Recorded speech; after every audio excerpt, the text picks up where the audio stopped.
My name is Ethan Mattern. On February 9th of 2025, after nearly 49 years on the planet, raised in a Christian family, I finally reached a place where I was broken enough to call out to God. This story is not about me. I'm a pile of dirt. This is about a God that wasn't willing to give up. I don't know what it is that God has planned for my life, but I do know that He's interceded for me more times than I can count. But it wasn't until I was fully broken that I was prepared to truly surrender, when I was ready to use my free will to choose to follow God.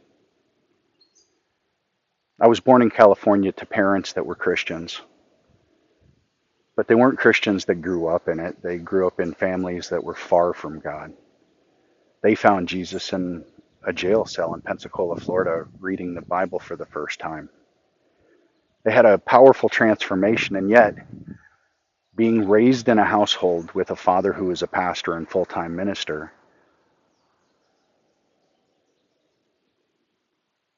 it was never real to me.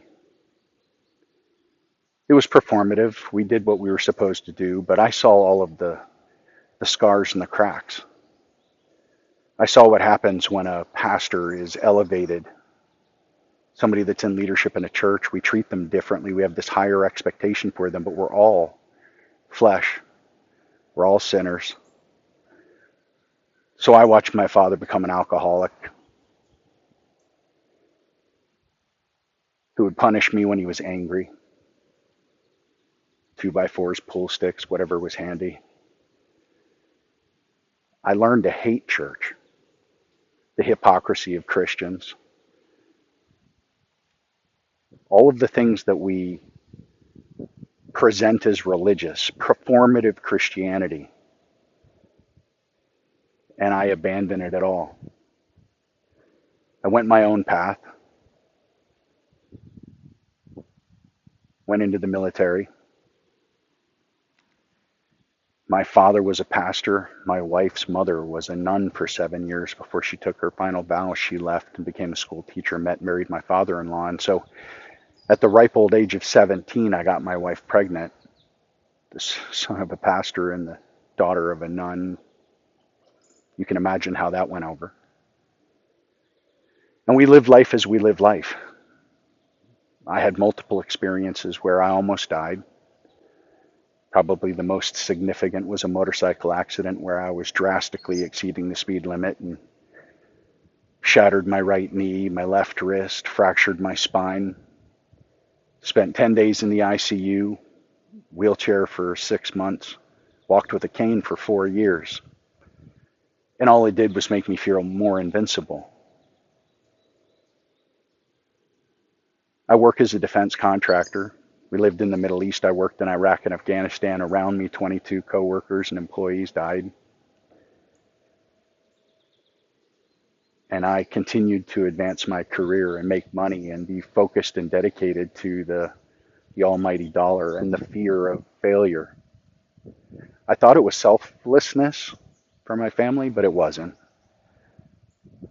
I wanted a lifestyle and I wanted an absence of fear, and I didn't have anything to give trust to. About 4 years ago, we found out that we were going to have custody of our granddaughter. She was 6 weeks old. The week before we found out that we were going to have custody, we were contacted by friends whose daughters alleged that our son had sexually molested them. In the course of the conversations that came after that, we found out that my daughters alleged that my son had done the same to them. I'm a dangerous man who chooses to be kind now, through the grace of God, but I wasn't then. I escaped into a bottle. I drank my sorrows away.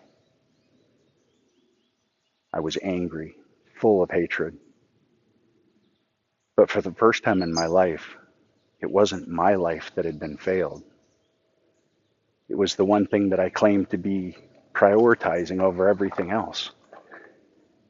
I had believed that I had protected and cared for my family, and God recognized that it was going to take something so horribly painful to actually break me. I went from wanting to kill my son to praying for him. On February 9th of 2025, I got on my knees and I called out to God. I asked him to kill me, to stop my heart. I'm not selfish enough to commit suicide, but the legal battles to try and maintain custody of our granddaughter in a system that's designed to put the children back to their parents. I was lost and hopeless. Court dates were coming again. And I got on my knees and I asked God to end my life so that my wife could have the life insurance money to fight. But my prayer changed, and it became one of begging God to write my name in the book of life and to take over control, because everything I had done was a failure. Every ounce of the things that I had controlled and tried to make happen in my life weren't there. And in the course of about 2 hours of praying and truly surrendering for the first time, the Holy Spirit entered me. I can't describe it as anything more than the most warm hug from every cell of your body that you've ever experienced. And before that prayer ended, I was praying for my son, for his salvation, rather than my desire for him to be ended as a person.